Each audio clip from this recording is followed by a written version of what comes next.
త్వరగా డీటెయిల్స్ చూద్దాం. కేంద్ర ఉక్కు శాఖ మంత్రి కుమారస్వామి ఇవాళ విశాఖపట్నంలో పర్యటించనున్నారు. రేపు ఉదయం స్టీల్ ప్లాంట్ ఉద్యోగులతో ఆయన సమీక్ష నిర్వహించనున్నారు. కేంద్ర మంత్రి రాకతో ఉద్యోగులు, కార్మికుల్లో ఉత్కంఠ నెలకొంది. విశాఖ స్టీల్ ప్లాంట్ ప్రైవేటీకరణ ఆపాలని 3 ఏళ్లుగా వారు ఉద్యమిస్తున్నారు. తాజాగా కేంద్ర మంత్రి పర్యటన నేపథ్యంలో ఈ అంశంపై ఆయన ఎలా స్పందిస్తారు, ఏం చెబుతారు అన్న అంశాలపై అందరూ ఆసక్తిగా ఎదురుచూస్తున్నారు.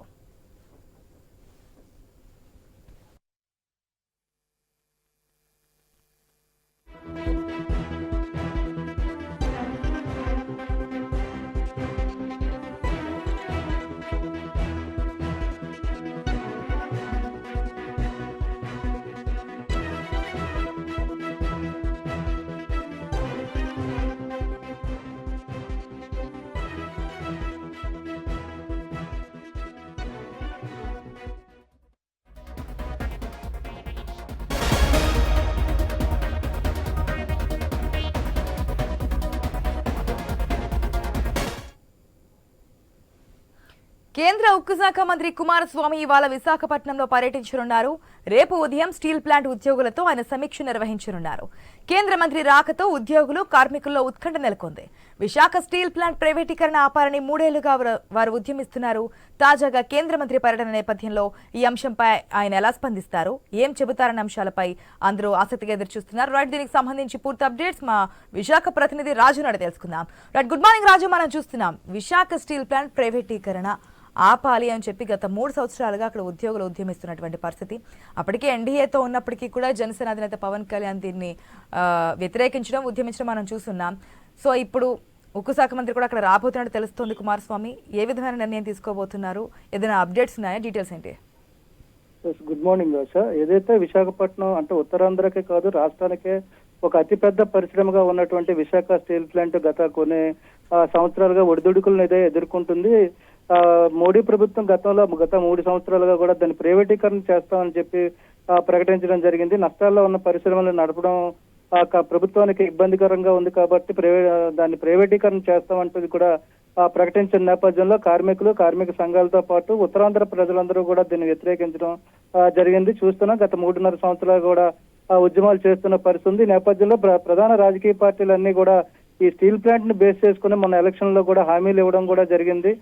ఎట్టి పరిస్థితుల్లో స్టీల్ ప్లాంట్ ప్రైవేటీకరణ జరగకుండా ఆపుతామంటూ కూడా స్థానిక పార్టీలు అయితే చెప్పడం జరిగింది, హామీలు ఇవ్వడం జరిగింది. ఈ నేపథ్యంలో తాజాగా మళ్ళీ కేంద్రంలో ఎన్డీఏ కూటమి అయితే అధికారాన్ని చేపట్టిన నేపథ్యంలో ఎన్నికల్లో ఇచ్చిన హామీల మేరకు అయితే ఇటీవల రాజమండ్రి ఎంపీ, అదేవిధంగా అనకాపల్లి ఎంపీ సీఎం రమేష్, పురంధరేశ్వరి కూడా ఉక్కు శాఖ మంత్రిని అయితే కలవడం జరిగింది. స్టీల్ ప్లాంట్ ప్రైవేటీకరణ విషయంలో పునరాలోచన చేయాలంటూ కూడా ఒక వినతి పత్రం ఇచ్చిన నేపథ్యంలో తాజాగా ఈ రోజు సాయంత్రం అయితే ఉక్కు పరిశ్రమ శాఖ మంత్రి కుమారస్వామి అయితే విశాఖపట్నం రావడం జరుగుతుంది. రావడంతో పాటు రేపు ఉక్కు ఏదైతే స్టీల్ ప్లాంట్ ఉందో స్టీల్ ప్లాంట్ లో ఉన్నతాధికారులతో పాటు కార్మిక సంఘాలతో కూడా భేటీ అయ్యే అవకాశాలు అయితే కనిపిస్తున్నాయి. ఏదైతే ఉన్నతాధికారుల సమీక్షలో ఎలాంటి నిర్ణయం తీసుకుంటారు, ప్లాంట్ రన్ చేయడానికి ఎలాంటి అవకాశాలు ఉన్నాయి, ఇప్పటికే నష్టాల్లో ఉందని ప్రకటించినటువంటి ఆ స్టీల్ ప్లాంట్ నష్టాల నుంచి గట్టెక్కించి ప్రభుత్వం ఆదుకుంటుందా, లేదంటే గతంలో చెప్పినట్టుగా ప్రైవేటీకరణకే మొగ్గు చూపుతారా అనేది అయితే ఒక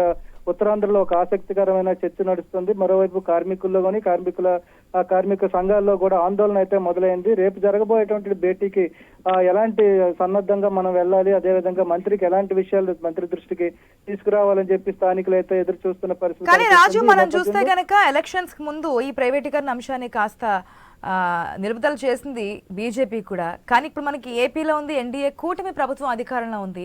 ఇదే పవన్ కళ్యాణ్ స్టీల్ ప్లాంట్ ప్రైవేటీకరణ సంబంధించి వ్యతిరేకించున్నారు అప్పటికే బీజేపీతో కలిసినప్పటికీ కూడా. సో ఇప్పుడు మరి జనసేన అధినేత పవన్ కళ్యాణ్ స్టాండ్ ఏ విధంగా ఉంది?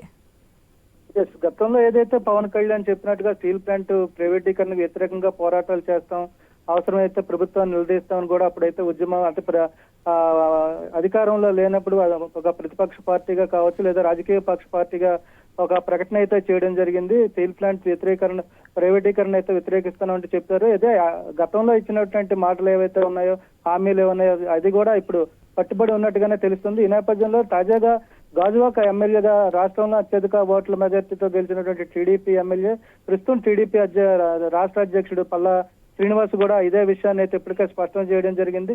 ప్రైవేటీకరణ వ్యతిరేకిస్తామని చెప్పి ఏదైతే అధికారంలో కూటమిగా ఉన్నాం కాబట్టి దీని విషయంలో ఆ ప్రధానమంత్రి దృష్టికి తీసుకెళ్లి ప్రైవేటీకరణ ఆపుతామంటూ కూడా ఇప్పటికే కార్మిక సంఘాలకైతే హామీ ఇవ్వడం కూడా జరిగింది.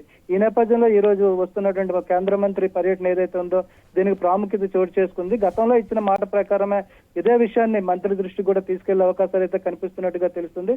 మరోవైపు కార్మికులు కూడా 3.5 సంవత్సరాలుగా చేస్తున్నట్టు పోరాటం ఏదైతే ఉందో ఆ పోరాటాన్ని కూడా గౌరవించాల్సిన పరిస్థితి ప్రస్తుతం ఎన్డీఏ కూటమి ప్రభుత్వానికి అయితే ఉంది. కాబట్టి ఏదైతే కుమారస్వామి పర్యటన రేపు మంచి నిర్ణయం తీసుకోబోతుంది అని చెప్పి ఆశాభావం అయితే ఉత్తరాంధ్ర ప్రజల్లో వ్యక్తమవుతుందని చెప్పుకోవచ్చు. Right Raju, thanks for the update.